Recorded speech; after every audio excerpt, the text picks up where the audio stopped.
What's up, Eagles? Have you been experiencing worry or anxiety, prolonged sadness or irritability, or have you even noticed yourself withdrawing from your friends and family? If so, you may be suffering from mental health issues. My team and I made this little dance up to pick you up when you're feeling down. I heard you were struggling, sometimes I struggle too. If you feel drained and you're living in pain, well then I'm here for you. And if you're feeling stressed and you just don't know what to do, every time you're feeling low, just remember there is hope, happiness looks good on you.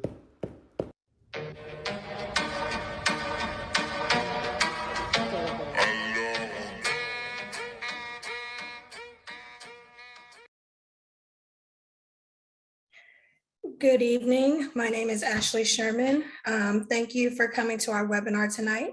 This webinar is called Talking Together Saves Lives. It's a panel discussion from different students, mentors, health professionals, and we're all here together to just talk about mental health. This webinar is presented by North Carolina Central's Talkspace, the United Chinese American UCA Waves, and also NCCU's Community Health class as well. For today's agenda, again, we have the welcome, we have the speaker presentations. We will be doing film screening and panelist responses. We will have a polling break, and we will also have a Q&A with panelists that are presented by other students within our community class.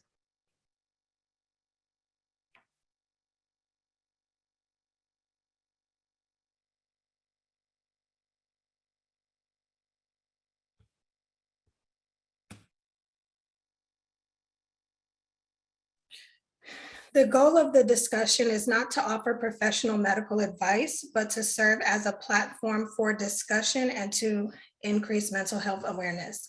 Any immediate concerns regarding personal health, safety, and well-being should be appropriately directed towards your mental health provider or your primary care doctor. If you would like to, if you feel more comfortable remaining anonymous, you can change your Zoom name to anonymous whenever you are sending something in the chat box or during the Q&A. Please put all questions in the Q&A box, not the chat. The chat can be used to alert us for logistical problems or also general comments. Thank you, and we hope you enjoy the webinar this evening. So for our welcome, we will be having Dr. Van Riel. She is our chair of the nursing department at North Carolina Central University. Thank you, Ms. Sherman. It is my honor as Department Chair of Nursing at North Carolina Central University to welcome attendees to Talking Together Saves Lives, a panel discussion. I would like to thank the North Carolina Central University Community Health Nursing students, excellent PSAs, Talkspace peer mentors, and United Chinese Americans Waves for organizing this webinar. And I also would like to thank the panelists. This webinar exemplifies the mission of the nursing department to prepare compassionate and caring nurse leaders in healthcare who transforms communities, as well as the core values of caring and collaboration. I would like to highlight that this webinar has synergy within the UNC system, other academic institutions, and with NAMI, North Carolina organization to raise mental health awareness. Mental health awareness is growing on college campuses as the stigma, and especially after students return to campus for in-person classes. So as the stigma of mental health conditions are declining, we want students to understand that it is okay to seek out counseling and you are not alone. So I did some research. The theme for mental health awareness in May was Tools to Thrive, which is providing practical tools that everyone can use to improve their mental health and increase their resiliency, regardless of their personal situation. Talkspace was created during the start of the COVID-19 pandemic to help students navigate through these stressors and other inevitable life challenges as a result of the pandemic. Talkspace provides these practical tools for our students. In closing, I would like to acknowledge Mrs. Lily Chin, North Carolina Central University Department of Nurse lecturer, also a Robert Wood Johnson Foundation clinical scholar, because she raised awareness of mental health and elevated it in the Department of Nursing. Thank you.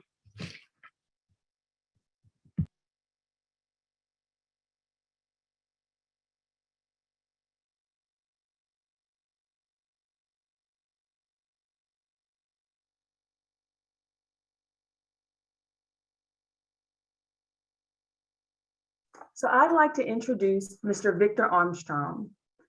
Victor Armstrong has over 30 years of experience in human services, primarily dedicated to building and strengthening community resources to serve individuals living with mental illnesses.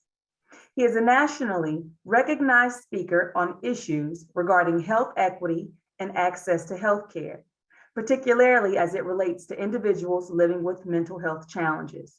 Please help me welcome Mr. Victor Armstrong. Thank you so much. It is my pleasure to be here with you this evening and happy homecoming. My name is Victor Armstrong and I am Chief Health Equity Officer for the North Carolina Department of Health and Human Services. I'm a social worker by profession. I'm a husband and a father to 3 Black boys. I'm a mental health advocate. I'm the son of a preacher born and raised in rural Eastern North Carolina, Plymouth, North Carolina, to be specific. And I now reside in Charlotte and work in Raleigh. And I am also a proud graduate of North Carolina Central University.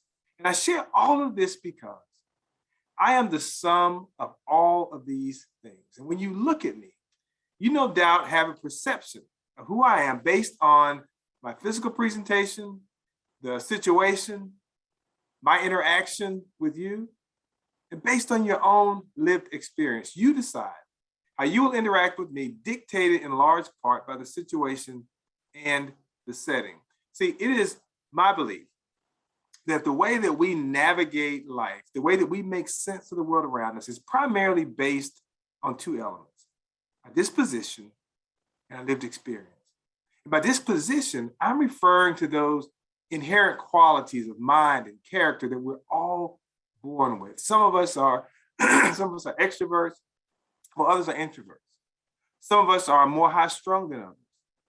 Those are often characteristics that we are born with. The other element, though, is lived experience. And by lived experience, I'm referring to everything that we have learned, everything that we've been taught, and everything that we've been socialized to see.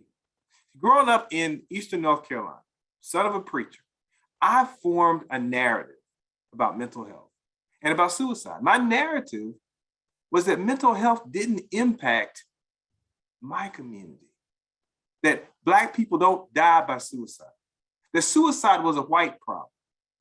I also heard growing up, what happens in this house stays in this house. You don't go outside the house and talk about challenges that people in the house were experiencing. What happens in the community stays in the community. We don't go outside of our community and talk about the challenges that we face.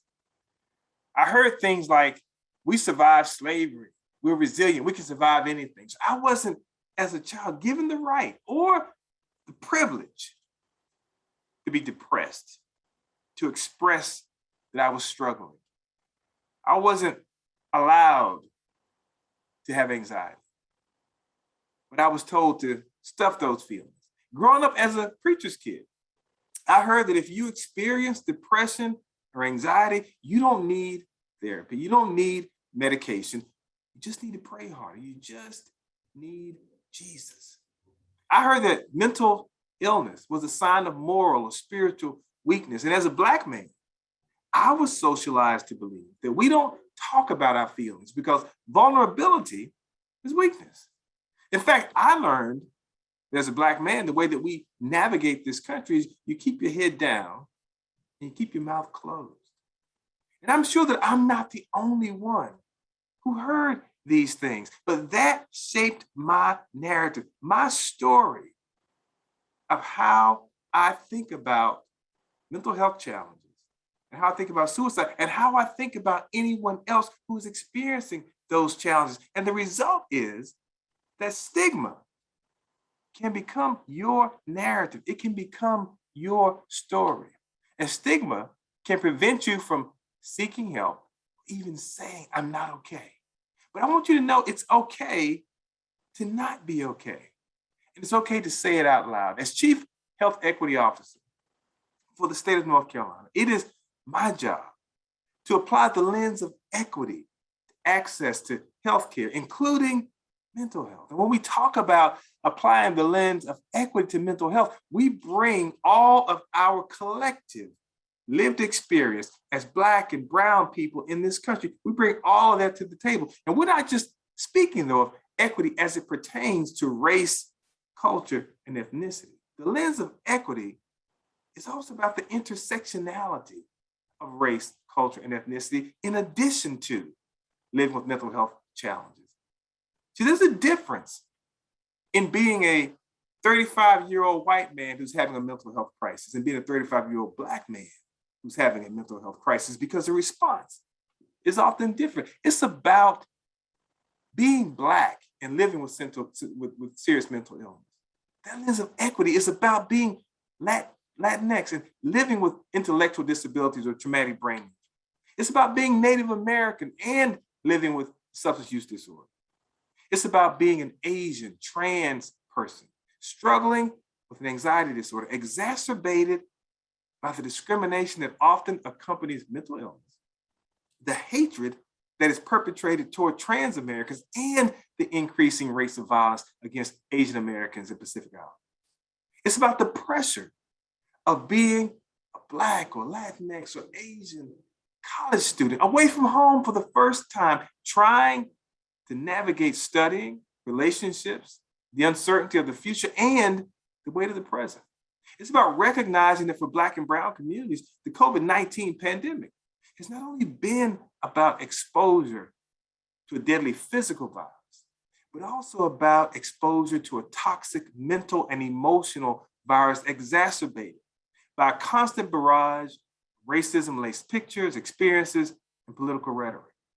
Recognizing that mental health and addiction treatment are about more than addressing the presenting issues, but also about the intersectionality of presenting issues along with race, ethnicity, sexual identity, socioeconomic challenges, and health disparities, all of which impact mental well-being. You see, you bring all of yourself to the table. And when you bring all of yourself, you bring all of your perfection, all of your strength, but you also bring all of your imperfections and all of your challenges. And that's what makes us all unique. Our mental health system, I've been working in mental health for over 30 years. And I came into this role just recently as Chief Health Equity Officer for the state. And prior to this role, I was the director of North Carolina's Division of Mental Health, Developmental Disabilities, and Substance Abuse Services. So I am fully aware that there are flaws in our mental health system. It's my contention that the very construct of our mental health system is flawed. Begin with our response to individuals experiencing mental health emergencies. Our current system was not built from the perspective of individuals with lived behavioral health experience, nor was it designed to address their mental health needs, because we have had traditionally a system that has a law enforcement emergency response. And I would argue that it's not designed to protect and nurture the individual experiencing the mental health emergency, but to protect the rest of us from the individual experiencing the mental health emergency. And that's wrong. We also can't ignore how a person of color enters the behavioral health system. Research indicates that Black adults are 20% more likely to experience psychological stressors than our white counterparts, but we are less likely to enter treatment and more likely to terminate treatment prematurely.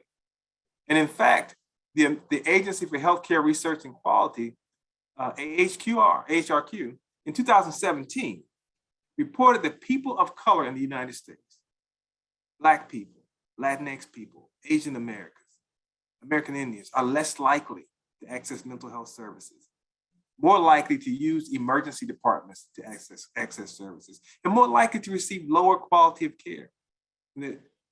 Black and brown consumers are diagnosed with psychotic disorders at a rate of up to 4 times higher than white consumers. People of color often don't have access to outpatient services or crisis services within their communities. And if you got to take 3 buses to get to your first appointment, you are less likely to make and keep an initial appointment and less likely to make a follow-up appointment. This makes it more likely that for many people of color, they're introduced to the behavioral health system when they are in a state of crisis. Such being the case, many people of color enter the behavioral health system via the back of a police car or an acute care emergency department, neither of which is conducive to good clinical outcomes, and neither of which is likely to foster a positive relationship with the mental health system. Many of our current interventions lack cultural competence. That's just a reality. Interventions and responses should be person-centered. Suicide prevention, for example, should be about more than just detaining someone when they're in crisis. Yes, crisis intervention is about preventing a person from attempting to harm themselves or others. And yes, mental health legislation mental health legislation allows people that are expressing suicidal thoughts to be involuntarily committed. But assessing risk at the individual level or the community level involves considering not only risk factors, but also protective factors. And if you don't understand or acknowledge the impact of cultural beliefs, including stigma and relationships with law enforcement, or the impact of structural racism on my life and my perception of my place in America, then your intervention can often do more harm than good. And that intervention, in fact, could be another traumatic experience that I have to carry. Systemic racism and bias, both explicit and implicit, are multi-layered and seep into every crevice of society, including law enforcement, schools, and healthcare. Research on psychopathology and medication management has been largely based on European models and have not, for the most part, included minority populations. With the creation of the Division of Health Equity and Chief Health Equity Officer are part of North Carolina's response to say, let's change the narrative, let's change the trajectory. And I believe that we do that together. And part of doing that is by having conversations and venues and platforms just like we have here tonight. Because while we all have our individual stories, there is a truth that is all too real. That truth is that despite what I was told or socialized to believe growing up, suicide is currently the 3rd leading cause of death for 15 to 24-year-old African-American males, which impacts people who look like me. For children ages 5 to 12, African-American males are dying by suicide at higher rates than any other racial or ethnic group. And according to the CDC, suicide rates have doubled among Black men since 1980, but I didn't believe it impacted me. Regardless of whether you are Black, white, Latinx, Asian, Native American, suicide does not discriminate. It impacts all of us. It is incumbent upon all of us to begin having these conversations and normalizing the conversation around suicide prevention and suicide awareness. And even when it feels like it's a hard conversation to have, the question that we need to be asking ourselves is, can we afford not to be having these conversations? See, my narrative was wrong. And for many listening to me right now, your narrative may be that mental health challenges are for the weak. Your narrative may be that depression and anxiety are just a phase or that it impacts other people. Your narrative may be that you just need to keep your head down and your mouth closed. But the reality is that we lose 1,100 American college students to suicide on college campuses every year. The reality is that in 2020, 1 in 5 college and graduate students had suicidal thoughts. The reality is that suicide ranks as the 2nd leading cause of death among attending colleges and universities, among people attending colleges and universities in the United States. But it is also reality that many suicide deaths are preventable. It's a reality that counseling services are available on college campuses, and counseling service clinicians can be the first line of care for students struggling with serious mental health concerns. But you, everyone listening to me right now, can also be a first line of defense. See, while it is true that talking about your struggles can be difficult, and you may feel completely alone, the truth is that you are not alone.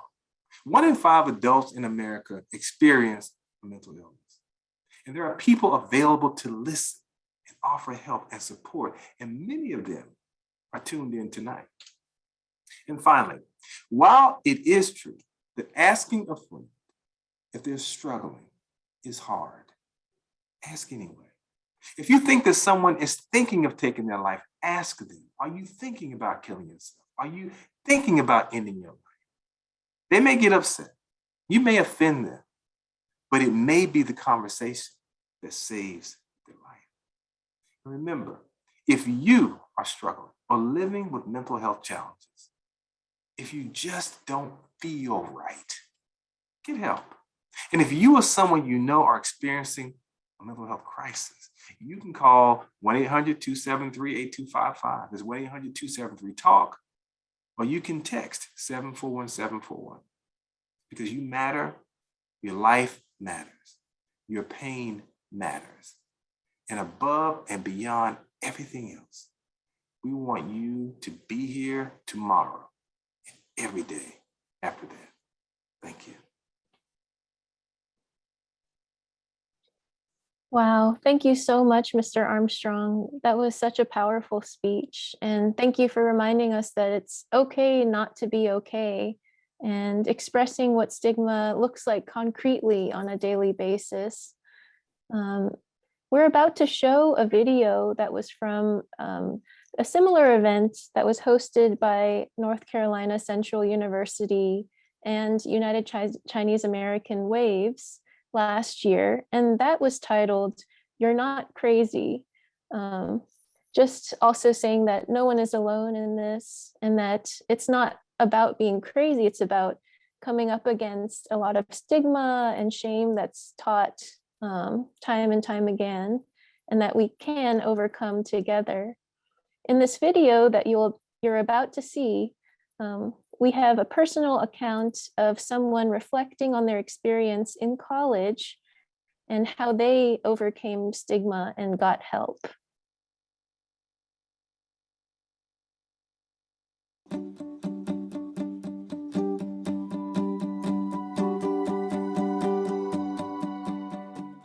Hi, everyone. Yeah, my name is Tim. I'm 26 years old, and I'm almost a native of Chicago. I grew up here. I've been here since I was, I think, 6.5 for first grade, and I've never left the city of Chicago. So my story about mental health is basically about how I crashed and burned through a lot of my college years and was unable to really communicate with anybody, and could not feel like I didn't have any support or any system of people or friends that I could turn to, and the struggles that I had during those times. So I think it was about 2010, I entered college early. So I was pretty young for a freshman, and everything was going okay. I was getting used to school, but due to an injury, I'm a musician, and due to an injury, I couldn't really play for more than 15-20 minutes at a time. So it was very, very difficult for me to deal with that, knowing that I wanted to be a professional musician, and basically being like sidelined for months and months at an end. With that, I started missing classes, and when I failed a class, I felt like there was nothing I could do. Everything just felt like there was no way forward, And the following semester, when I went to retake that class, my anxiety was so bad that I was just, I didn't want other people to know that I failed the class. So I couldn't make myself actually go and sit in the classroom. And I didn't know what to do at all. I couldn't concentrate. I was barely eating. I wasn't taking care of myself at all. And I turned to things like eating things at like 2, 3 a.m. And that's the only time I'd eat, and heavily drinking to just get through everything and being able to almost function. But it was a full year after that kind of spiral where I just couldn't take it anymore. I was lying to myself. I was lying to everybody around me, trying to keep up appearances, trying to act like everything was okay. But I was completely devastated on the inside. It took me a very, very long time to realize that I wasn't alone in dealing with this kind of anxiety and depression, that it could be something that I could talk to others about. And it wasn't until I started seeing a doctor, with my first therapist and then a psychiatrist, that I started actually realizing that I needed to focus on myself more than what other people think of me, and being able to not compare myself with the things around me and just worry about how I feel and how I approach everything in life. And it was after taking medication, it was almost like there was just a fog lifted and I was able to talk to people more and not feel so just anxious, like walking by somebody and looking at them in their eyes. I can like say hi and wave to my neighbors without worrying, like thinking like, I wonder what they think about me. Like, was that awkward? Things like that.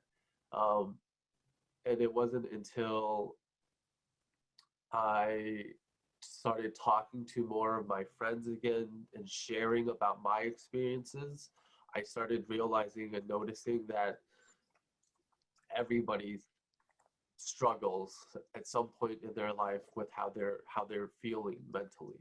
And mental health isn't just something that's going to be easy to fix immediately. It's going to take a lot of work. It's going to take a lot of time.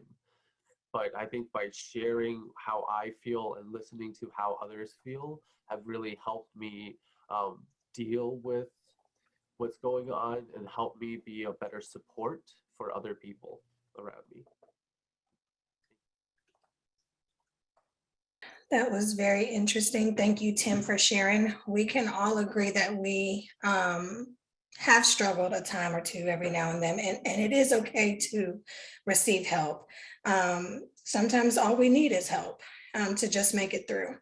So next we will have one of the peer mentors, also Farah. Her name is Farah. She will be introducing the panelists as well.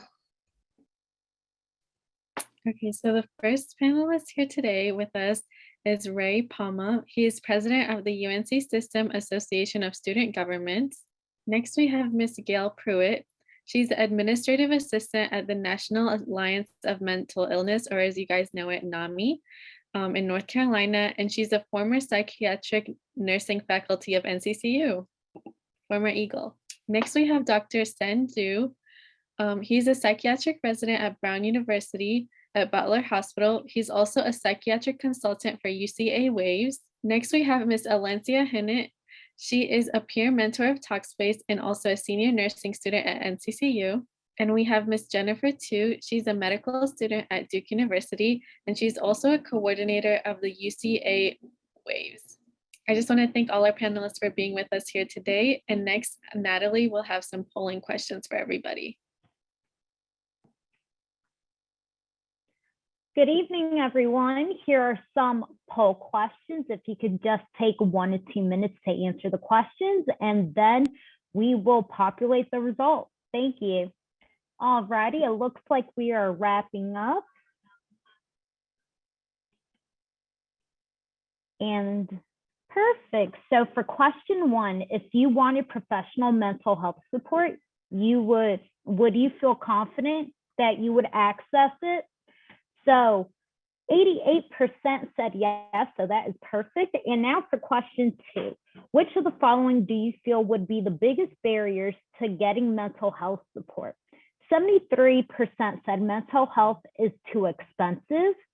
41% said seeking mental health services takes too much time. 24% said I would be worried about my family's losing face. And 29% said I would be worried about appearing weak to others. And 37% said that we are not enough mental health providers in my area.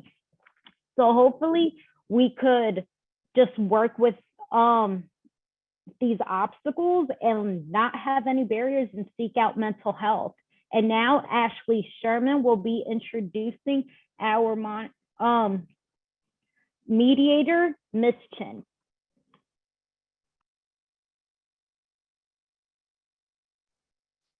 Again, those were some good poll questions. It gives us an overlook at mental health and just how people view mental health. So next we will be having Miss Lily Chen. She is also the community health instructor. She is very big and involved in UCA, and she will be assisting with each panelist. Good evening, everyone. Thank you so much, Ashley, for doing a wonderful job as the host. And thank you for our wonderful, wonderful speaker again, Dr. Van Riel and Dr. Armstrong, for your powerful, powerful words and to set a great stage for destigmatizing mental health and providing a safe space for everybody to share their thoughts and experiences. And that's the purpose of tonight's discussion and panel discussion. So I'm going to be helping with the panel discussion part. And as I told our student, I'm an instructor as well at NCCU, that this is a very two-way conversation. We're going to starting out with our student asking each panelist a question that developed by our community class group. And then after each panelist answer the questions, and before they answer questions, they're going to introduce themselves a little bit. And then we're going to take live questions from the audience. So if you have any live questions, please raise your hands. But I will ask for your patience for the panelists to answer the pre-prepared questions first by our students. So I'm going to turn the mic to Natalie, and who is going to coordinate the student leaders and members to ask the pre-prepared questions. All righty, so Shayla McBride will be presenting the first question to Alencia. So my question is, what are some of the everyday obstacles that someone who is newly diagnosed with a mental health disorder might face?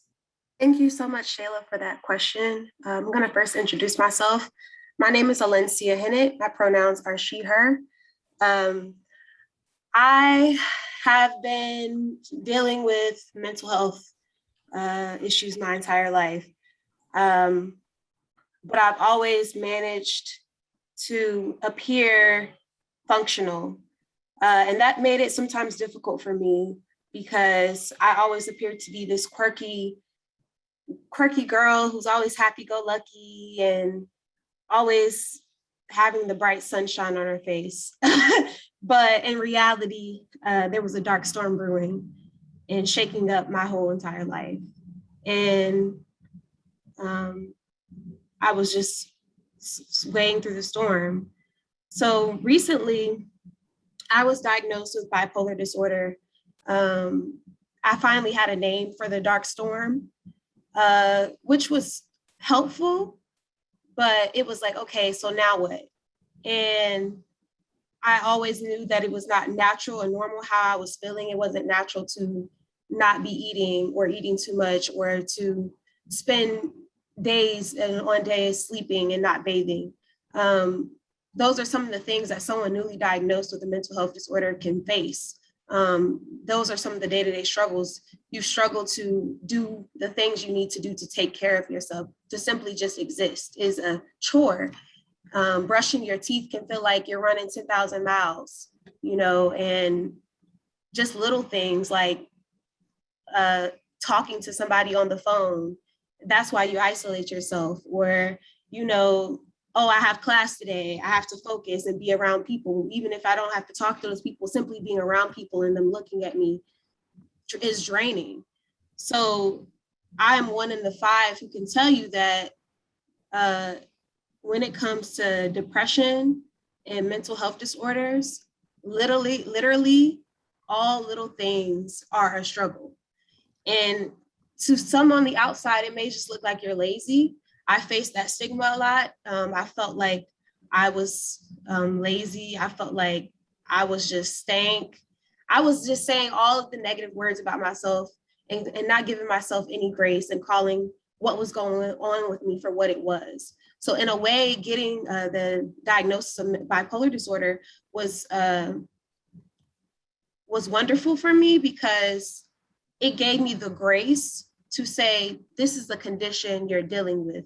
This is not just you being lazy, or this is not you just not wanting to eat or having poor hygiene. This is something that you're dealing with on a day-to-day basis that's causing you to not be able to take care of yourself. That's causing self-care to be such a chore.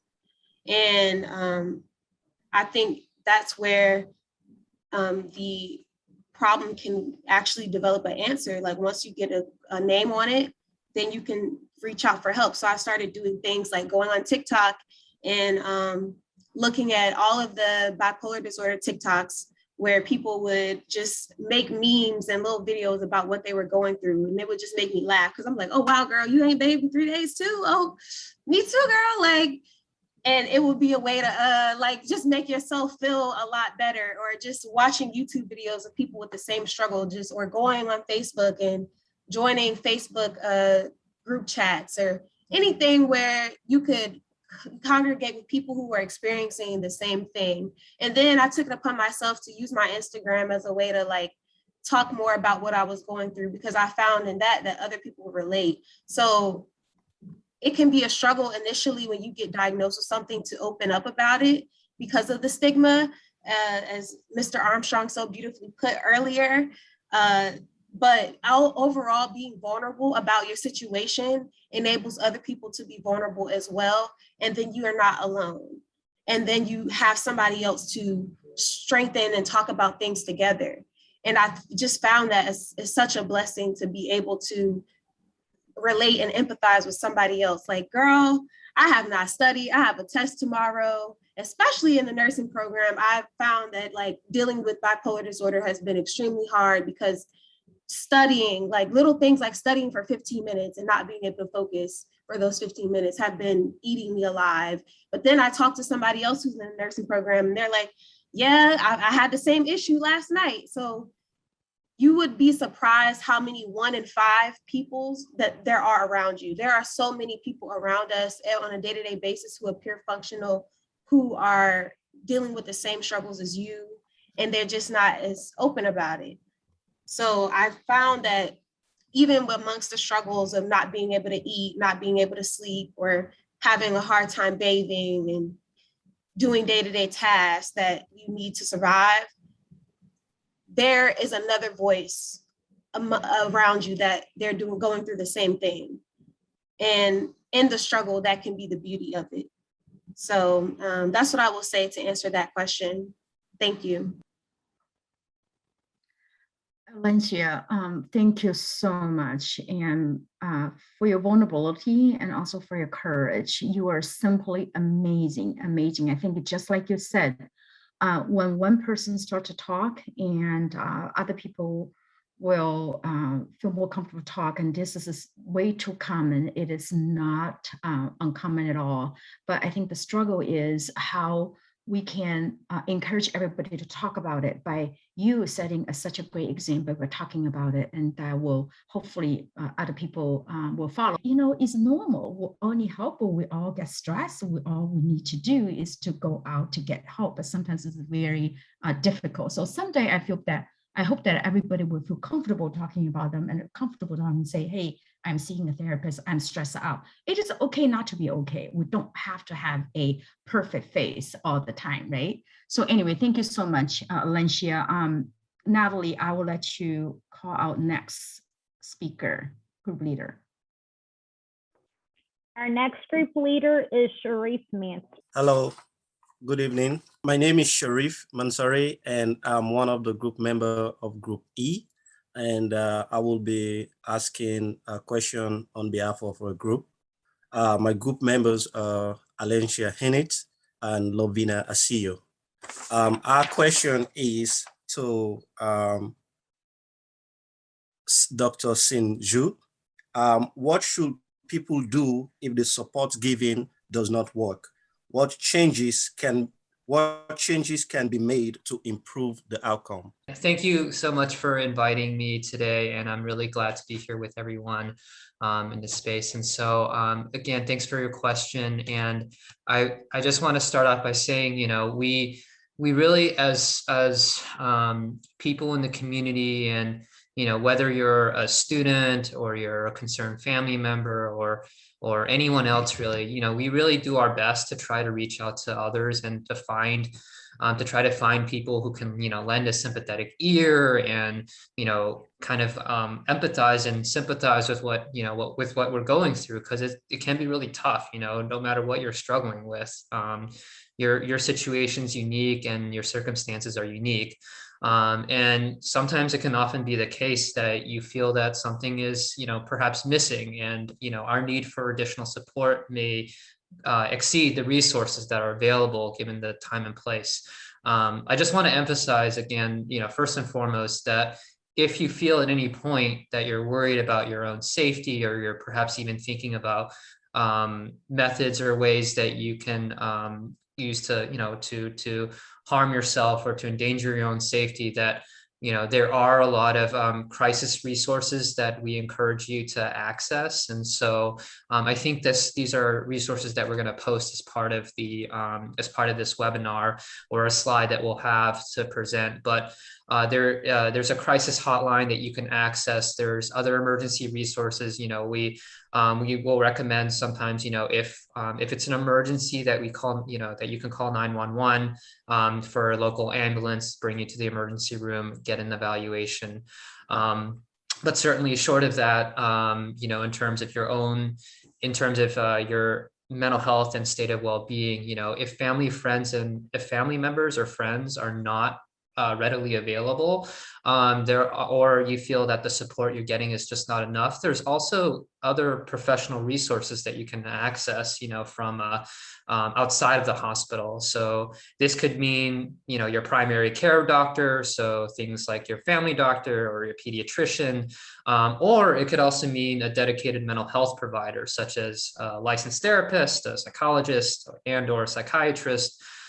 Within your area, there are likely several mental health providers working in different capacities whom you can access to talk about, you know, challenges that you're dealing with, difficult things you're dealing with, the classwork, you know, heavy course loads, academic problems, you know, anything that, you know, the door is wide open. And I really recommend that everyone check out zencare.co and psychologytoday.org if you're looking for a mental health provider. And I'm actually going to send these links out too for everyone to access. And so these are, you know, I don't know if how many of you guys in this audience grew up in this in the same time period I did, but I remember as a kid I used to, you know, sometimes we would access the yellow pages to look through for telephone numbers. But imagine like in the modern version of the yellow pages, but for mental health providers. And so you can access, like, you get a whole listing of providers in your area. You can put in like your zip code,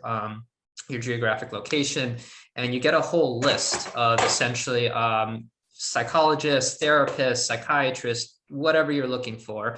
And you can kind of filter based off of your your insurance information if you happen to know that. And and you can also filter based off of ethnicity and languages. You know, if you have a particular language that you prefer, you can filter it by that as well. And so it's a really great resource, and I highly recommend everyone check it out. I see some people, I think, posting the links. Thank you, Gail. So that would be kind of my go-to. Thank you. Thank you so much, Dr. Shi, for your wonderful answers to the resource question. And I'm going to let Natalie, and you can take over the next three questions. Thank you. Wells will be presenting the next question. All right. Good evening. I'm Christopher Wells. I'm presenting the question on behalf of my group. Our group members are Natalie Roman, Ashley Sherman, Autumn Paris, Janina Shepard, and Jonte Elliott. I'll be presenting my question to Jennifer. And the question is, how do race and discrimination impact mental health? Hi, everyone. Thank you so much for that thoughtful question, Chris, and your group.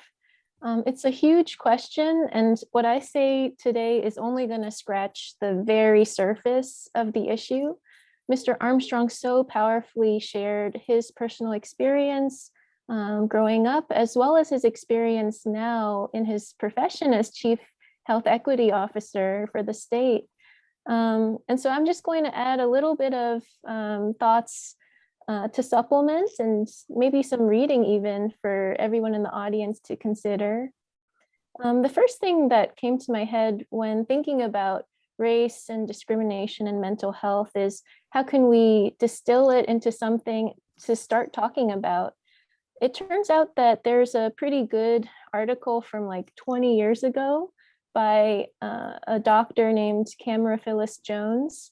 It's called The Gardener's Tale, and I'm not sure if people in the audience have ever heard of this, but it's a lovely, very short article that talks about levels of racism. And it uses the example of a garden to illustrate 3 levels of racism. One is institutionalized, the second is interpersonal, and the third is internal. And so Dr. Jones writes about how in this garden, maybe the gardener prefers red over pink flowers. And so the gardener uses different kinds of soil for these flowers to grow. And the red flowers, by virtue of having the richer soil, will grow a lot better than the pink flowers. That's like the structural systemic racism that first sets off the disparities between people. And so when we think about that level in terms of mental health, one example, and I'm just going to speak from the Asian American perspective, but one example would be a disparity in research regarding Asian American and Pacific Islander mental health issues. I think the government funding for mental health research is disproportionate to how many Asian Americans there are in the United States. And similarly, the access to mental health care services may also be lower by virtue of the language barriers in seeking out psychologists, psychiatrists, and other providers. And there may be also lower levels of awareness about mental health issues among this particular group. And so those are examples of how race and discrimination affect at an institutional level mental health. The second would be interpersonal. And so the example in Dr. Jones's garden is, if the gardener looks and sees, oh, the red flowers are doing a lot better than the pink flowers, actually because of the soil difference. But then she starts plucking the pink flowers because they're kind of scraggly. She's like, it's not worth it. And she'll like prevent them from giving out their seeds.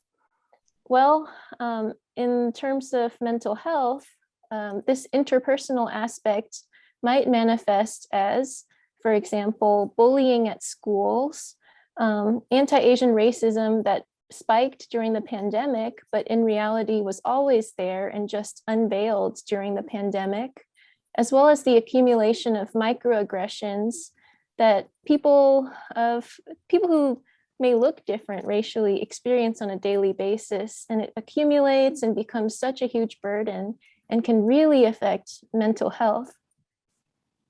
And then the third level, internal, I think might be one of the saddest in my opinion, but in the garden example, it is when a bee might come along to the garden, and when it reaches the pink flower that survived, the pink flower may say, well, I'm too ugly, don't come to me.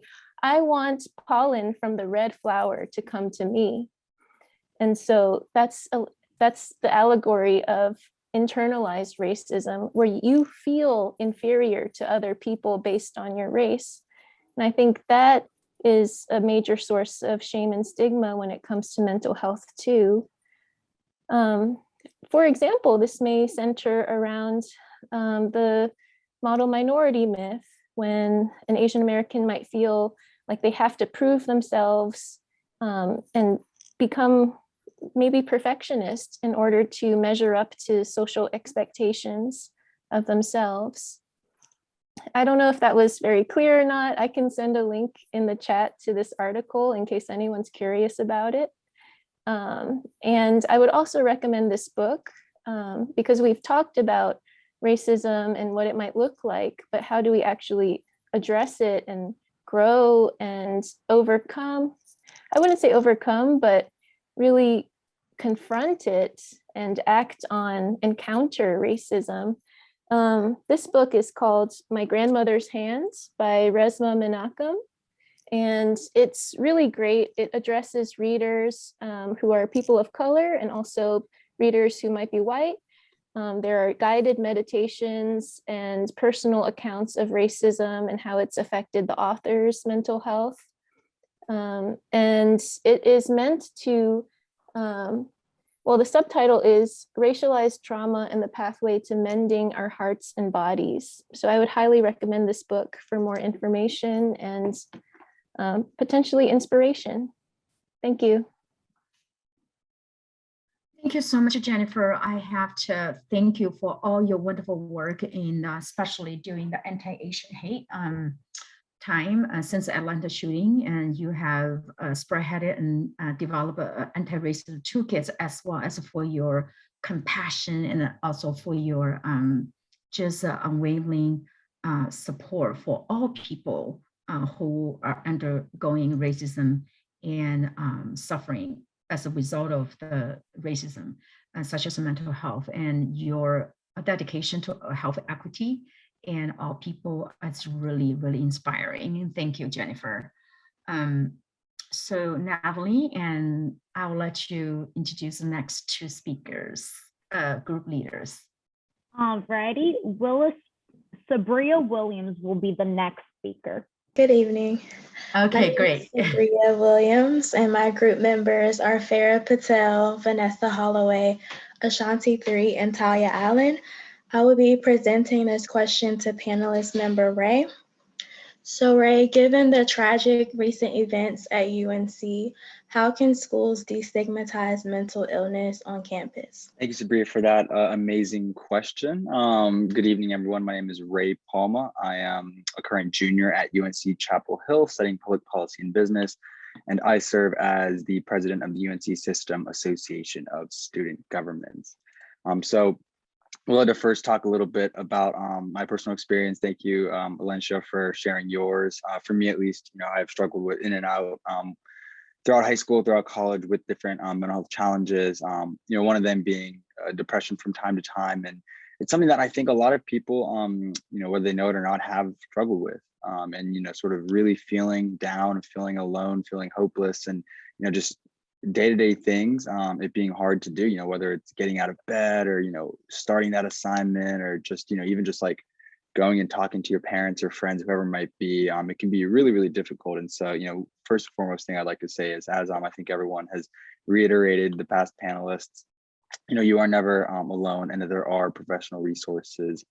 So, with that, would love to turn a little bit more towards students and mental health. As we know, student mental health has been increasingly focused on by universities and just by society in general, which I think is incredible. But it's still important to remember that even before the pandemic, the rates of students entering a university or college with diagnosed mental health challenges was increasing. And recently there's been studies that shown that up to 10 to 15% of students in the past year have considered suicide. And so these are very serious topics, and a lot of times without any sort of dialogue or destigmatization of mental health, it can be, people can really feel alone and not get the support and professional help they need. And so when it comes to the tragic events at UNC, I think Chapel Hill, our hearts were very, very heavy, and there was definitely an air of sadness for multiple weeks. And I will say though that faculty were very accommodating for students' different needs. We did have a wellness day. It led to students checking in more and more on one another, and really just sort of demonstrated the power of students, in my opinion.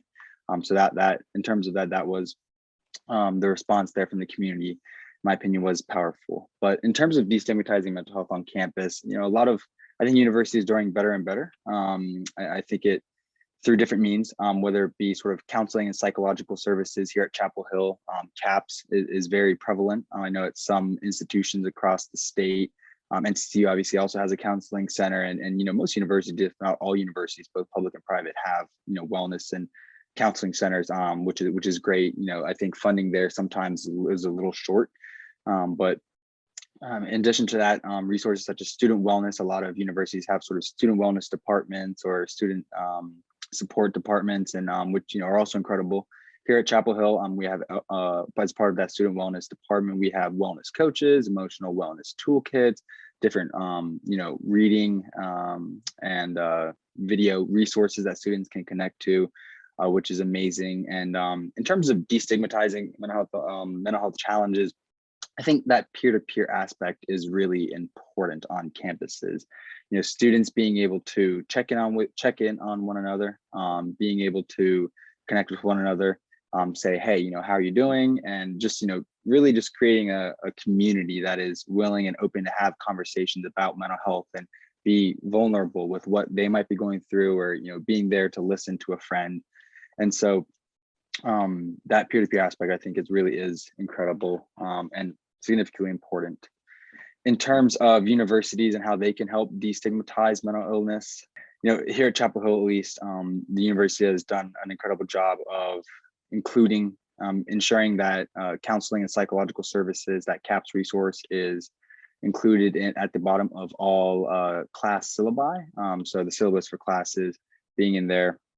Also in classrooms, CHAP faculty have been very encouraged to ensure that they're checking in on students and that students are feeling supported. And so there's a lot of times surveys going out that help sort of get a pulse on that, as well as be incredible. It would be very valuable for universities to be able to, at sponsored events, sort of ensure that the community resources, whether it be that CAPS program, or whether it be student wellness, or whether it be student-led peer-to-peer groups, whatever it might be, make sure that those are highlighted, and that especially on social media, where a lot of students are, that student-led work on mental health advocacy is being promoted and highlighted. I think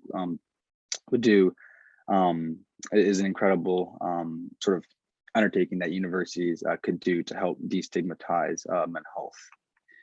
And one last thing that I'll mention is that mental health and wellness days, I think, are becoming more prevalent and more popular across universities. And that's something that, for me, at least personally, I think is really important. I think you'll find that a lot of students, when it comes to each semester, would be very willing to start a little bit earlier or end a little bit later, or maybe have 1 or 2 days cut off from their fall or spring breaks in order to have just 1 or 2 or 3 mental health or mental wellness days sprinkled in throughout the semester. Because again, it really can be difficult. Every single week, you go to class, you do your homework, the weekend is there really shortly, and then you're right back into it, and that can really sort of drag on and start weighing down on students. And so with that, student mental health challenges have far-reaching implications for student success and just educational attainment in general. And so, as hopefully I've been able to share, ensuring that universities as well as students are doing work to destigmatize mental health and be more open about talking with one another when it comes to those challenges is incredibly important. Ray, thank you so much. I don't know if you see an audience comment, and Allison, I love that. And so this is an open platform, and we want everybody to feel comfortable that we should focus on strength and courage instead of vulnerability. I cannot agree with you more. It is truly a learning process and learning journey. And everything has both sides. Actually, the other day, I wrote an op-ed, published at Atlanta Journal-Constitution. It's about mental health. So I used the word stigma, and then I got a audience, the reader, sending me as well as the editor a letter, an email saying that please do not use stigma. So she gave me a long list of reasons. I said, thank you so much for bringing this up. Otherwise, I would never thought about it. So thank you, Allison, for bringing that up. And Ray, I want to get back to you, and then thank you again for sharing your story, opening up so that more people opening up and more people are going to feel more comfortable to talk about it. Definitely, it's a strength. Like I told one of my daughters who is struggling with depression, and I told her that you have no idea how much more courage and time and effort you need to make to just show up in class and doing well in class and go to work. So I told her that you are actually the most courageous child, or not most courageous person, because it takes so much more effort, but you're still doing it. So one of the other things I thank Ray, that I know that you are also a trained mental health first aid instructor, that you already started to train your peers last week, I believe, right, Ray? And so I think this is one of the things that I think UNC system is investing on, is a training the students and faculty more mental health first aid trainer, and myself is a mental health first aid trainer, as well as Dr. Sanjaya, who is a Talkspace advisor. That Dr. Sanjaya has just conducted a mental health first aid for NCCU students, as well as doing Housing Authority, our community partner. And we're very thrilled that Ashley Sherman, our wonderful leader for Talkspace, is going to hopefully get trained very soon. So that is another resources that we are hopefully we're going to provide for the college students and faculty and staff to address this issue. So thank you again, Ray, and for the UNC Student Association, also for Kimberly, Ms. Kimberly, for your support. I think that Natalie, I think the last question is for Ms. Gail. Ray, do you have anything you want to share about mental health first aid? How did that go a week ago when you did the training? Yeah, absolutely. So if the audience does not know, mental health first aid is a training program currently or an initiative currently in the works by the system. They're helping fund students, staff, and faculty at different universities across the UNC system to become trained in mental health first aid, and then from there, those instructors will go out and, which is already started happening actually, to go out and train hopefully 10,000 people. That's the goal by next December in sort of the skills and knowledge of mental health first aid. And again, that's happening at every single campus across the UNC system. So 17 of those universities, including Chapel Hill and North Carolina Central University. And so it's an incredible initiative that I know a lot of students have heard about and been aware about and are wanting to sign up for. And I was able to teach my first course to a group of UNC emergency medical services students here at Chapel Hill. And that was right after the tragic events here on campus. So that, that meant a lot to me. And it's an amazing initiative that the UNC system has undertaken. And I think it just sort of reiterates both the state as well as universities' commitments to mental health. Thank you so much, Ray. I think it's a good segue to our last panelist, and Ms. Gail Pruitt from the NAMI, North Carolina. So Natalie, you can call for the group leaders to post the questions for Ms. Pruitt. All right, yes, ma'am. Willis Barino will be presenting this question. My name is Willis. My group members include Delonji, Jalen, Jennifer, Keisha, and Nicole. Our question to Gail is, given the increasing suicide rates, what are some responses from institutions and organizations you think are effective in addressing the issues? Thank you, Willis, for that question. There's a lot of different levels and when I think of institutions, I think broadly. of what institution means. So one of the first things was I was thinking at the national level, there are lots of things going on with NAMI to um, integrate with on-campus supports to provide information on funding. And I know one of the questions that came up in the polling was the cost of therapy is an issue, and it really is. Um, Certainly for college and university students, but also many people. And some therapists have sliding scales, and you can negotiate with them. But also there are campus resources. So I would start there, as Mr. Armstrong mentioned. But there's also something called the Mental Health Parity and Addictions Act that came about probably in around 2008, 2009. And uh, that act said that insurance companies, particularly those for those people who were in a group plan, had the the payment for those kind of resources had to be equal or the same as the the payment for medical physical illnesses, like for diabetes or asthma or cancer. And also in North Carolina, there's also a similar law that was passed around 2009, 2010. When I was working at the North Carolina Nurses Association, I had the privilege of lobbying for that Parity Act in North Carolina, and it's an amazing process. And I really am glad it passed. But one of the things that happens with national laws or even state laws is that we as consumers have to say, is it working? Is it enough? Does it cover what I need?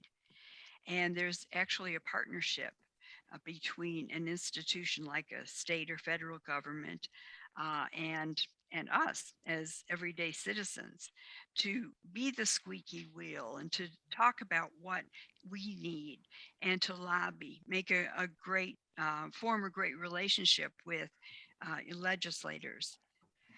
There's also, in terms of institutions, and Ray mentioned the ideas that I had, um, and many more. There's just so much going on within the UNC system. I was so impressed, Ray, with all the resources and all the ideas that you promoted, particularly the mental health first aid, which if you can fit it in, I truly encourage everybody to be trained in that, because it heightens your awareness of what to look for, how to intercede with peers and friends who are needing help. There's also, through NAMI at the college level, it's possible to invite speakers who have lived experience through, it's called In Our Own Voice. And it's they're trained speakers that talk about their experience, much as Valencia and Ray and have done, and Tim also have done, how to you, when you're having mental health conditions or needing help, it really helps to hear of somebody's successful recovery and how they've navigated the system.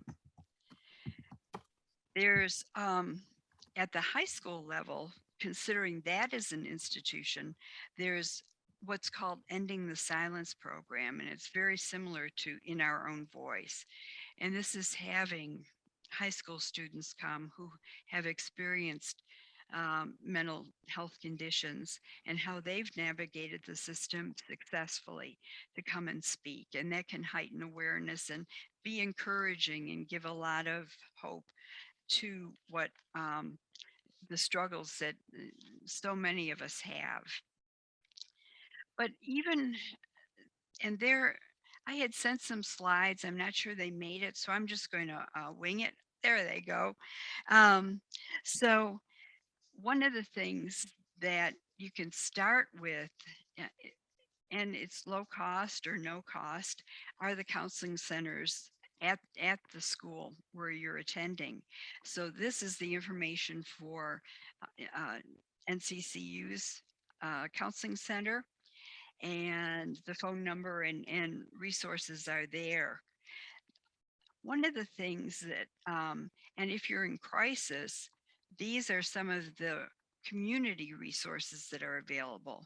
And a lot of these have been generously shared in the chat so that there's many, oh, there's a lot of help available 24/7 if you feel like you just can't go on, or if you know of a friend who can't do anymore and you don't know how to help.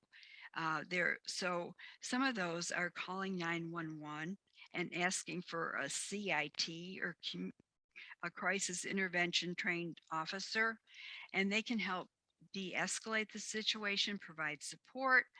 And I know at one time at NCCU, their counseling center and the public safety officers at NCCU had were trained as CIT officers. I'm not sure if that's still the case, but CIT training can help a lot. The National Suicide Prevention Crisis Line has been mentioned several times, and that information is available. Or you can text NAMI at 741-741, and somebody will get back to you. Usually they are open, I believe, till 8 or 9 in the evening. Um, if you have a problem or friends have a problem after hours, I would recommend either calling CIT officers or the crisis hotline at the National Suicide Prevention Line.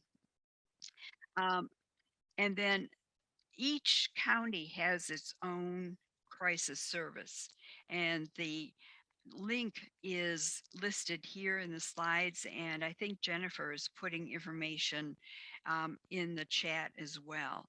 So you can go locally and get support, be evaluated, and they can help you navigate where to go from there for treatment or further support. So I do work for NAMI, and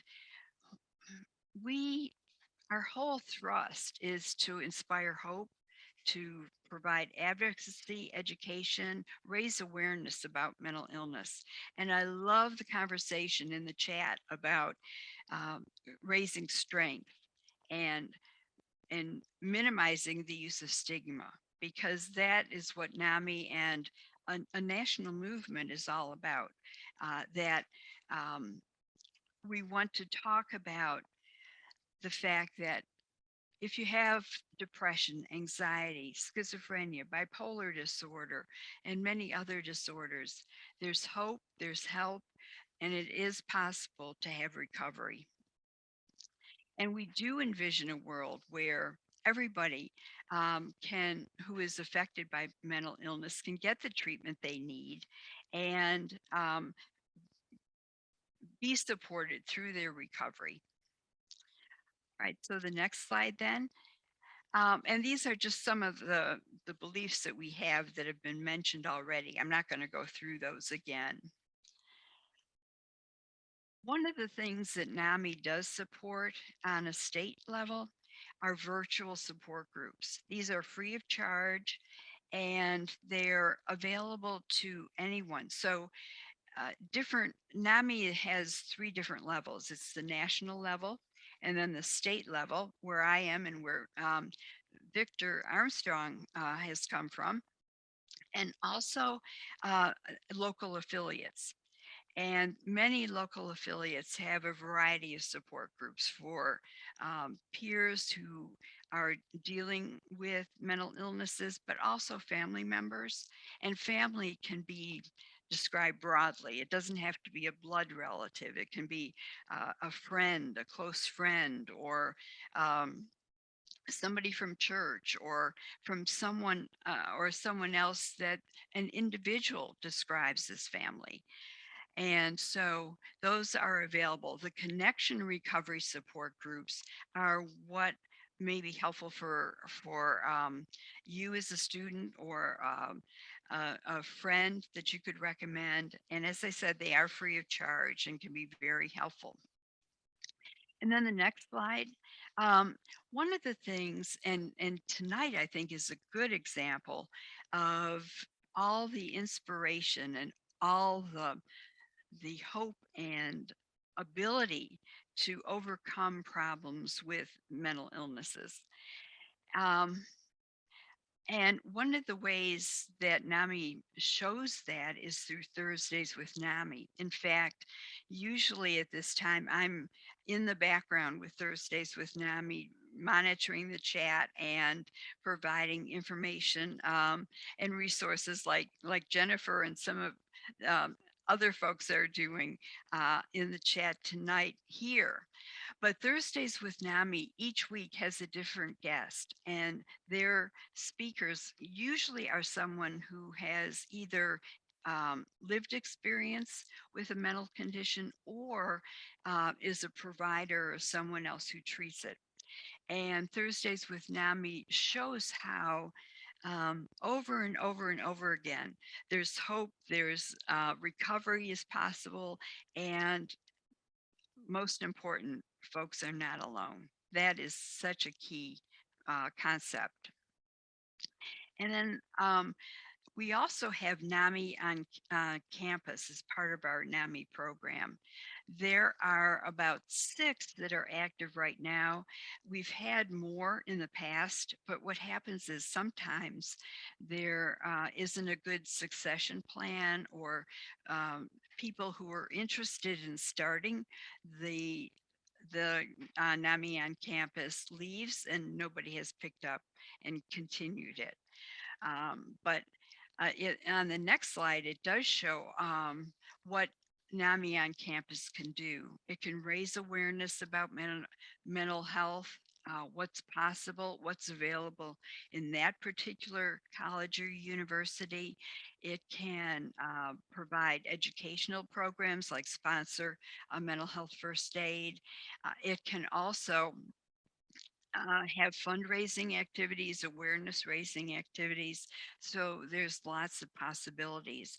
All that's needed are 4 dedicated students who are interested in mental health and promoting awareness and advocacy, faculty advisor, and then agreement by the college or university administration that will say, okay, you can have this club on campus.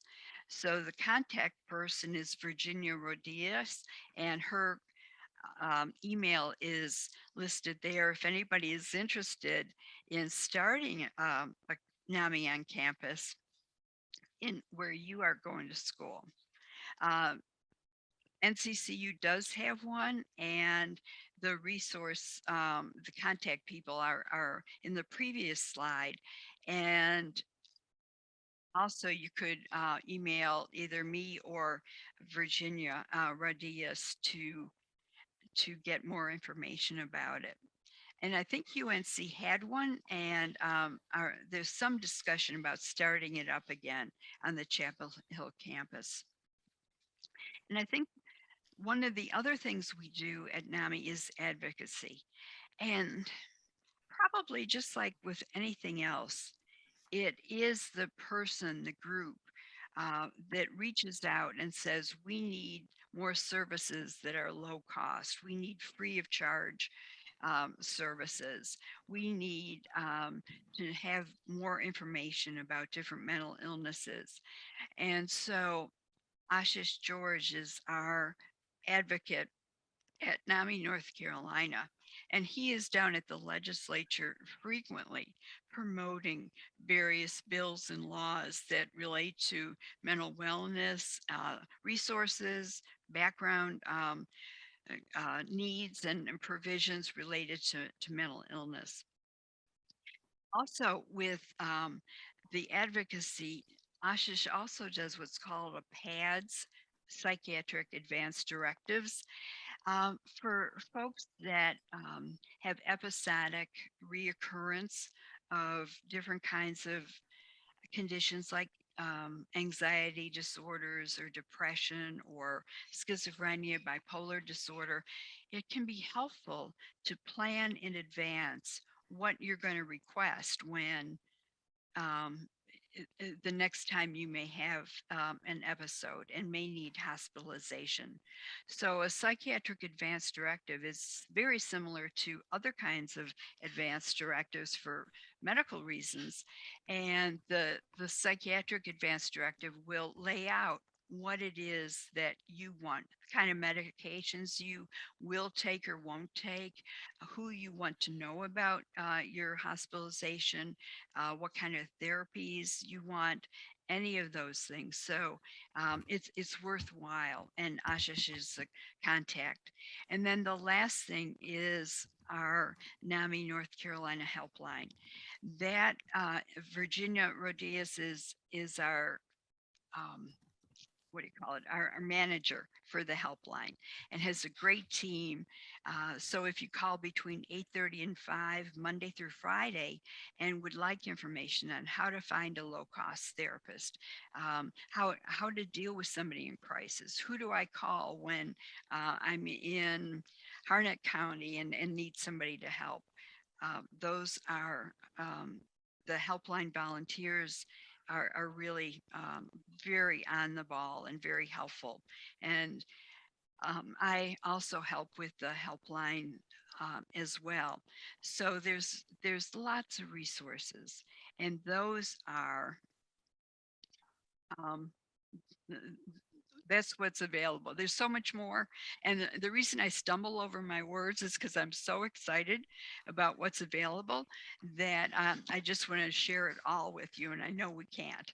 So back to Lily. Thank you so much, Ms. Pruitt, and for the wonderful resources. We cannot do it without you, because I know what a wonderful organization NAMI is. I personally have attended family NAMI.